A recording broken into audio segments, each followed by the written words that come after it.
CM Revanth Reddy Delhi పర్యటన బిజీగా కొనసాగుతోంది. డిప్యూటీ సీఎం భట్టి విక్రమార్క కూడా ఢిల్లీలో ఉన్నారు.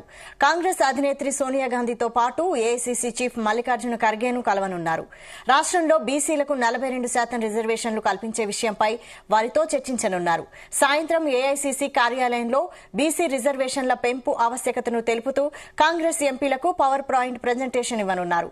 రాష్ట్రంలోని ప్రస్తుత రాజకీయ పరిస్థితులు, సామాజిక వర్గాల వారీగా వివరాలపై క్షుణ్ణంగా వివరించనున్నారు. రాష్ట్ర అసెంబ్లీలో ఆమోదించుకుని కేంద్రానికి పంపిన 2 బీసీ బిల్లులను లోక్సభతో పాటు రాజ్యసభలో ఆమోదించి రాజ్యాంగంలోని షెడ్యూల్ 9లో పెట్టేలా కేంద్ర ప్రభుత్వంపై ఒత్తిడి తీసుకురావాలని ఎంపీలను సీఎం రేవంత్ కోరనున్నారు.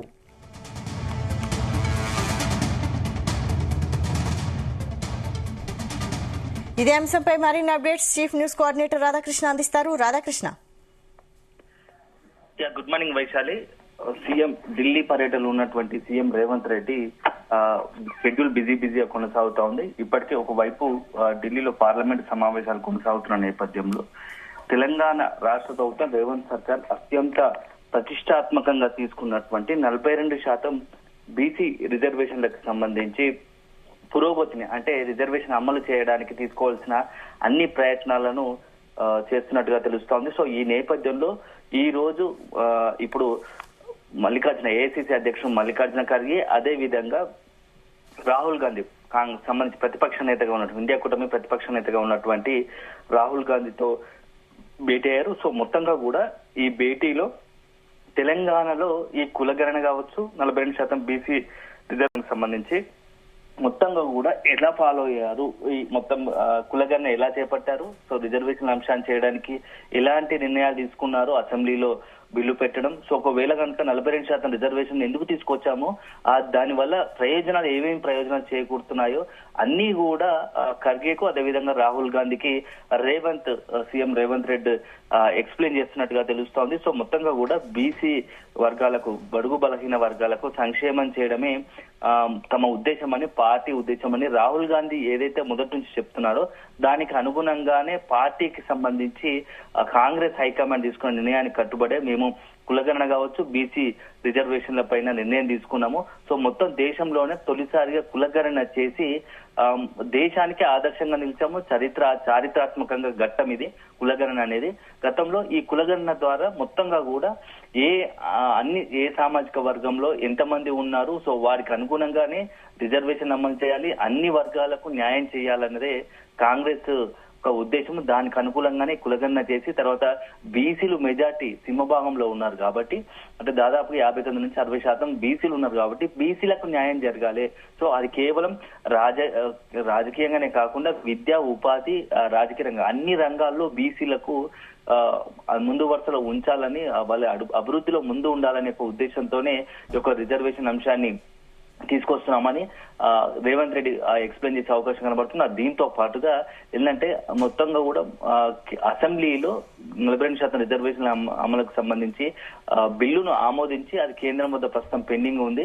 సో ఆ కేంద్రం వద్ద బిల్లుకు సంబంధించి క్లియర్ కావాలంటే సో మొత్తంగా కూడా కాంగ్రెస్ పార్టీకి ఎంపీలు ప్రస్తుతం పార్లమెంట్ సమావేశాలు కొనసాగుతున్న నేపథ్యంలో పార్టీ పరంగా, అంటే కాంగ్రెస్ పార్టీ పరంగా విపక్షాల ఎంపీలతో పార్లమెంట్ లో ఈ అంశాన్ని ప్రస్తావిస్తే ఇది బీసీల అంశంగా దేశవ్యాప్తంగా చర్చనీయాంశం అవుతుంది. కేవలం ఇది తెలంగాణ పరిమితమే కాదు కాబట్టి దేశవ్యాప్తంగా బీసీలు ఎక్కువ సంఖ్యలో ఉన్నారు కాబట్టి బీసీలందరికీ న్యాయం చేకూర్చినట్టు అవుతుంది. కులగణన, అదేవిధంగా బీసీల అంశం ఏ విధంగా అయితే దేశానికి ఆదర్శంగా నిలిచామో అన్ని మిగతా అంశాల్లో కూడా ప్రతి రాష్ట్రంలో కూడా ఇలాంటి కులగణనతో పాటుగా బీసీలకు సంబంధించి ఒక రిజర్వేషన్ అంశము చర్చకు తావిచ్చినట్టు అవుతుంది, బీసీలకు న్యాయం చేసినట్టు అవుతుంది కాబట్టి ఒక దేశవ్యాప్తంగా ఒక చర్చనీయాంశం అవుతుంది. సో అదే సందర్భంలో కేంద్ర ప్రభుత్వంపై కూడా ఈ ప్రస్తుతం ఏదైతే కేంద్రం వద్ద పెండింగ్ ఉన్నదో 42% బీసీల రిజర్వేషన్ అంశానికి సంబంధించి దానికి కూడా ఆమోద ముద్ర వేసుకునే అవకాశం ఉంటుంది అని చెప్పేసి ఒక భావనలో సీఎం రేవంత్ రెడ్డి ఉన్నారు. సో ఇప్పటికే సామాజిక న్యాయమే ప్రధాన ఎజెండాగా కూడా అస్త్రంగా కూడా స్థానిక సంస్థలకు వెళ్లాలని కాంగ్రెస్ పార్టీ భావిస్తూ ఉంది. దాంట్లో భాగంగానే బీసీలకు ఏకంగా 42% ఇస్తున్నట్టు ప్రకటించింది. సో ఇప్పుడు ఆ యొక్క 42% రిజర్వేషన్లకు సంబంధించి డైలమా కొనసాగుతడం వల్లనే ఈ రిజర్వేషన్ల అంశం ఇంకా ఖరారు కాలేదు. అదే సందర్భంలో ఇది 42% రిజర్వేషన్ల అంశం ఖరారైన తర్వాత ఎన్నికలు నిర్వహిస్తే బాగుంటుంది, బీసీలకు తాము ఇచ్చిన మాట నిలబెట్టుకోవాలంటే ఇది సరైన తరుణం, అందుకోసమే కేవలం బీసీలకు సంబంధించిన 42% రిజర్వేషన్ అంశంలోనే మేము గట్టిగా ప్రయత్నిస్తున్నాము. అది వచ్చాకే ఎన్నికలు నిర్వహించాలని అనుకుంటున్నాం. ఎందుకంటే ఇప్పటికే హైకోర్టు, రాష్ట్ర హైకోర్టు సెప్టెంబర్ లోపు స్థానిక సంస్థల ఎన్నికలు నిర్వహించాలని చెప్పి సాధించింది. సో మరోవైపు కోర్టు కూడా రేపటితో ముగియబోతోంది. ఎందుకంటే రిజర్వేషన్లు ఖరారు చేయాలని చెప్పేసి కూడా కోర్టు గైడ్ ఆదేశాలు ఇచ్చింది. సో అది కూడా రేపటితో ముగుతున్న నేపథ్యంలో చాలా చకచక ఈ రోజు ఢిల్లీలో కొంత కీలకంగా అడుగులు పడే అవకాశం ఉంది.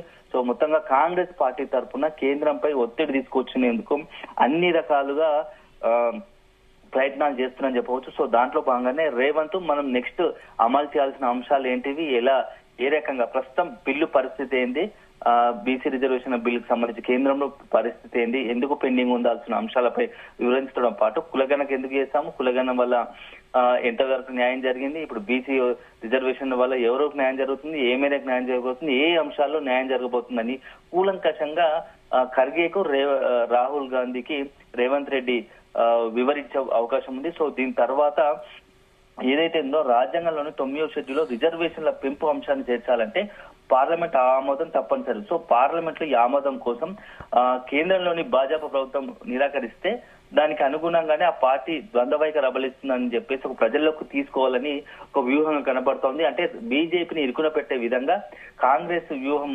ఉండబోతుందని తెలుస్తోంది. సో శాసనసభలో రిజర్వేషన్ తీర్మానం భారత్ ఇప్పటికే బీఆర్ఎస్ సమర్థించింది. సో అది కూడా మొత్తంగా కూడా పార్లమెంట్ లో ఆమోదం కోసం కూడా రాజ్యసభలో ఉన్నటువంటి ఎంపీలు కూడా బీజేపీ ఒత్తిడి తీసుకొచ్చే ఒక వ్యూహంతో, ద్విముఖ వ్యూహంతో వెళ్తున్నట్టుగా తెలుస్తోంది. మొత్తానికైతే ఇది చాలా ప్రాధాన్యత అంశంతో కూడిన భేటీ. సో రేవంత్ రెడ్డి తను అనుకున్న మేరకు ఖర్గేతో రాహుల్తో భేటీ తర్వాత పార్టీ పరంగా తర్వాత చేయాల్సిన అంశాలు కేంద్ర ప్రభుత్వంపై ఒత్తిడి తీసుకోవడానికి ఏ విధంగా ముందుకెళ్లాలని దానిపైన చర్చిస్తున్నట్టు తెలుస్తోంది.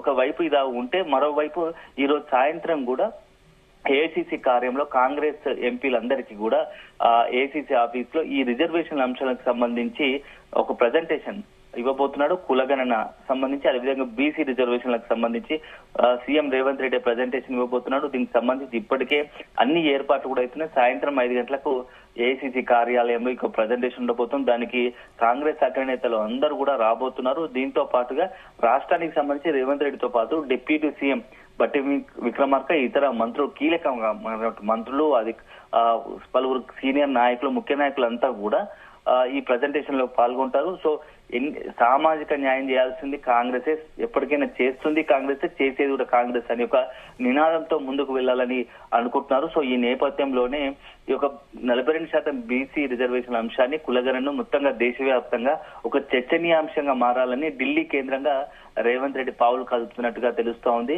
సో ఒకవైపు ఈ కులగణనకు సంబంధించి బీసీ రిజర్వేషన్ అంశంలో ఇప్పటికే కాంగ్రెస్ పార్టీకి కొంత సానుకూలంగా ఉంది. సో ఈ ఖచ్చితంగా ప్రభుత్వంపై ఒత్తిడి తీసుకొచ్చి 42% రిజర్వేషన్లకు గనక సానుకూలంగా నిర్ణయం వస్తే అది పూర్తి స్థాయిలో కాంగ్రెస్ కలిసి వస్తుంది, దేశవ్యాప్తంగా కూడా ఒక చర్చనీయాంశం అవుతుంది అనే ఒక ఉద్దేశంతో రాహుల్ గాంధీతో ఖర్గేతో భేటీ ఉన్నట్టుగా తెలుస్తుంది. సో ఏదేమైనా ఈ రోజు ఢిల్లీలో ఈ యొక్క బీసీ సంబంధించి మొత్తంగా కూడా 42% రిజర్వేషన్ సంబంధించి కాంగ్రెస్ పార్టీ తరఫున సీఎం రేవంత్ రెడ్డి చాలా కీలకంగా కొన్ని నిర్ణయాలు, అదేవిధంగా కదలిక మూవ్మెంట్ ఉన్నట్టు తెలుస్తా ఉంది. ఎందుకంటే ఇప్పుడు అగ్రనేతలు కలిశారు, సాయంత్రం ఈ ప్రజెంటేషన్ ఉండబోతుంది. సో రేపటి నుంచి పార్లమెంట్ లో దీనిపై చర్చించే విధంగా ఏ సందర్భంలో దీనిపై ఎప్పుడు చర్చకు పెట్టాలి, ఎప్పుడు పట్టుబట్టాలి అనే ఒక ఉద్దేశంతో రేవంత్ రెడ్డి పార్టీ అగ్రనాయకత్వాన్ని కోరుతున్నట్టుగా తెలుస్తోంది.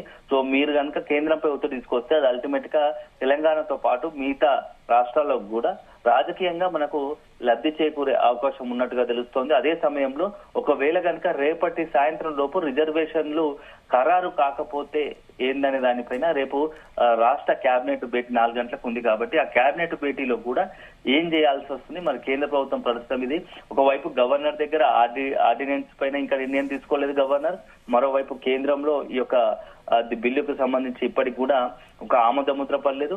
సో ఒకవైపు హైకోర్టు ఇచ్చిన సమయం గడువు రేపటితో ముగుస్తుంది రిజర్వేషన్లపై. ఈ మొత్తం వ్యవహారంలో రేపు కేబినెట్ కూడా భేటీ ఉంటుంది. ఈ కేబినెట్ భేటీలో చాలా కీలకంగా ఏదో ఒక నిర్ణయం తీసుకునే అవకాశం కనబడుతుంది. రేపు రాత్రి లోపు రిజర్వేషన్ల ఖరారుకు సంబంధించి కేబినెట్ ఏం చెప్పబోతోంది, మరి ఏం చేయబోతుంది అనేది కూడా ఆసక్తికరంగా మారింది.